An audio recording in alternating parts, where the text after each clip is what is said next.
ওই কিরে মধু মধু রসমালাই এটা কইরে মারাটা খাই গেছি গা। কিছু রোহিঙ্গা টিকটকার আর বুয়া সাংবাদিক কার ব্যবসাটারে গু না মানে মাইরা লাড়ু তুললে আসছে। বইয়ের পাকিস্তানি ড্রেস কিনে দিছি 50,000 টাকা, মেকআপ করছে 1 লাখ টাকা, অনজাটা রশিদা বিড়ি কিনা খাইয়াম এইটাও নাই।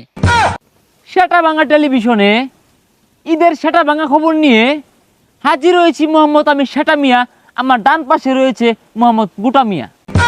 আরে আমি তো বাম পাশে বয়ে রইছি। হাই তুই রাহরস খেলে তুই তো বুবা। ও পাউ আপু আপু দুপুর 1টা 7 মিনিটের খবরে আপনাদেরকে সেটা ভাঙার স্বাগত। তরমুজ এক রসালু ফল। তরমুজ লাল হইলেই বালা, লাল না হইলে পাবলিকের মনে জ্বালা। ওই কিরে কিরে কয়ে এক তরমুজ ব্যবসায়ী ভাইরাস। আর ওটা ভাইরাস না, ওটা ভাইরাল হইব। তার উপর কইছি ভাইরাল সেই তরমুজ ব্যবসায়ীর ব্যবসা 12টা বাজায় দিল কিছু ছাপরি সাংবাদিক আর ছাপরি টিকটকার। এই বেড়া এখন না কহাল থাপড়ায় মরতাছে। এই নিয়ে থাকছে বিস্তারিত, আমাদের ব্যক্তিগত কোনো রিপোর্টার নাই, আইনেরা নিজ দায়িত্বে দেখতে আইন। হ্যালো দর্শক, আমরা বলছি সেই ভাইরাল কাকুর নো, যেই কাকু তুরমুজ বেচে ভাইরাল হইছে। ওই কিরে মধু মধু রসমালাই কয়ে ভাইরাল হইছে। ওই কাকাই যাই না গরিবার আছে মারা খায় মরে গেছে গা। অন কাকু কি হরবো আমরা দেখতাছি। কাকুটি আমরা জিগাই কাকু কেলে গিয়ে রুমইলো। কাকু আইনের এই অবস্থা কেলে গিয়া? ওই কিরে মধু মধু রসমালাই এটা কইরে মারাটা খাই গেছি গা। অর্ডার আমার তরমুজ কেউ কিনে না। ওই কিরে মধু এটা ফেসবুকে শুনতে মাথাটা নষ্ট হয়ে গেছে। মেইন মারাটা কোনো খাইলেন এটা আঙ্গরে খুললা কই। বাজান কিছু সাংবাদিক আছে আর ছাপরি কিছু টিকটকার আছে, এগুলা আইরা সারা দিন ভিডিও করে আমি 1.5 লাখ টাকা তরমুজ নামাইছি, এই তরমুজটি আর বেচা পাইতাছি না, আমার বাজার তো লাইতে বাইরে দিছে। হ্যালো দর্শক, আপনারা কাহার নিজের মুখ থেকে শুনলেন কিছু রোহিঙ্গা টিকটকার আর বুয়া সাংবাদিক কার ব্যবসাটারে গু না মানে মাইরা লাড়ু তুললে আসছে। এই মিয়া আইনে তো মাইরা টাঙ্গু তুল বানাইছুন, এই যে এটা যে দিছুন আমার গেঞ্জিটা তো ছিড়বো বেটা। হ্যালো দর্শক, আপনারা নিজের কানে কাকার মুখে সব শুনলেন কিভাবে কাকাকে সবাই মানলো। সবাই মিলে আমার ব্যবসাটা সাঙ্গ তুলে দিল। ওই কিরে মধু মধু রসমালাই চাচা হেনা কোথায়? দর্শক আপনারা এতক্ষণ দেখলেন ওই কিরে কাকু কিভাবে মারা খেয়েছে। কিরে কই যাস গা আমার হালাই থিয়া? আর প্রতিবেদন হইরে আইলাম। সাত জস্ত ছাপরি সাংবাদিক তোরে কি হইল ডাহে না হুঙ্গে দুটা মানে যাস গান প্রতিবেদন হবার। আরে বুঝুন না কে ওই কিরে এটা একটু ভিডিও হইরা লইয়া ছাড়লে 2-4টা ভিউ বেশি আইবো। আর বেশি আইলে ইতিহা আর বাঘ তো আর নেই বেশি নেই। সুপ্রিয় দর্শক, প্রত্যেক ঈদে আবিল্লি মার্কা কিছু পোশাক আসে, এইবার তার ব্যতিক্রম নয়।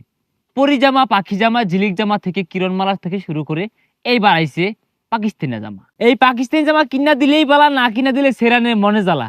এই পাকিস্তানি জামা কিনতে গিয়া জামাই বয়ে কিলি প্রেমিক প্রেমিকায় ঠেলা ঠেলি। আরে খালি জামা নিয়া কইনকে ওই যে রোহিঙ্গা কুতুরি আছে না 1.5 লাখ 2 লাখ টাকা বাজেটের কথা ক ওগরে নিয়া কিছু কই। হ্যাঁ ওই কথাই আছে না, অল্প বয়সে পাকলে দুঃখ থাকে চিরকাল। চেহারা নাই ডক, নাম রাখছে আইনাল হক। দেখতে পারা না, খাইতে পারা না, হুঁতে পারা না, সাইজে পারা না, বাজেট করছে 2 লাখ। প্রবাসে থেকে পায়ের গাম মাথায় ফেলে ইনকাম করে, আর এইসব বেড টাইম 36,000 টাকা দিয়ে 3 জোড়া ছয়ালা হিল জুতা কিনে। এই কুমড়ো পটাশ আবিল্লি বেডটানের সর্বশেষ কথা ছিল অলমোস্ট সবাবতের পর থেকে কেনাকাটা শুরু হয়ে গেছে। আর অপরদিকে আমাদের ছেলেদের অবস্থা দেখুন, এই নিয়ে থাকছে বিস্তারিত। হ্যালো দর্শক, ঈদ আইলেই বইয়ের বিভিন্ন আবদার থাকে। একটা পুরস্কার আজকে আমরা দেখাবো যে বইয়ের আবদার মিটাতে গিয়ে আজকে নিঃস্ব। আর তার কি অবস্থা দেখেন। ভাই অবস্থার কি কইয়াম, সালা ভিন্দা বই রইছি। বইয়ের পাকিস্তানি ড্রেস কিনে দিছি 50,000 টাকা, মেকআপ করছে 1 লাখ টাকা, অনজাটা রশিদা বিড়ি কিনা খাইয়াম এইটাও নাই। এটাই ভাই পুরুষ মানুষ, রাত দিন পরিশ্রম করে পরিবারের চাহিদা পূরণ করে। আচ্ছা ভাই, আপনি এই ছালার নিচে কি পড়ছেন? ভাই তোলে একটা সেন্ডু গেঞ্জি কিনছি, তবে জীবিতে সিরা। আর তোলে যে জাঙ্গে আছে একটা দেখলেন বেশ যাবেন গা, এন্দুরে কাটটা কুটি কুটি করে আসছে, এগুলো তোলে থাকে দেখা কিনি না। হ্যালো দর্শক, এইটাই পুরুষ মানুষ, একটা জায়গা কিনছে তাও এন্দুরে কাটটা কুটি কুটি করে আসছে। এন্দুর কিরে তোর আর খাওয়া দেয়া কাম নাই? বাংলাদেশে এত কিছু জিনিস থাকতে ওর জায়গাটাই তোর ক্যারে কাড়ুন লাগতো। বেড়া একটা অসহায় মানুষ, কিচ্ছু কিনা পাইতাছে না এই ঈদে। ভাই 2টা টাকা থাকলে দিন, রশিদা বিড়ি কিনা খায়া টেনশনটা কমাই। হ্যালো দর্শক, একটা মানুষ কিন্তু অসহায় হইলে 2টা টিয়া আসা, আমার টেটিয়া নাই থাকলে দিতাম। দর্শক তো দেখলেনি পুরুষের উপর কিভাবে নির্যাতন করা হয়, কিভাবে অত্যাচার করা হয়। তো আমরা পুরুষ মানুষ, আমরা সিংহের জাত, আমরা সিংহের মতো গর্জে উঠবো। আমরা নারীকে কেন ভয় পাবো? আর এগুলা কি কইতাছুই? ভাবি শুনলে আইনের খবর আছে।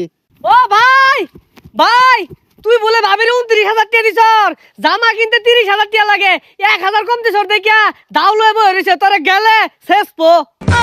হাই সুবহানাল্লাহ, আমি তোর কবে কইলাম 1,000 টাকা হাওলাত দে, যে বইরা তো 30,000 টাকা মিলাই দে, আমার থইব যে 4 জনের কইছে কি বেন রে।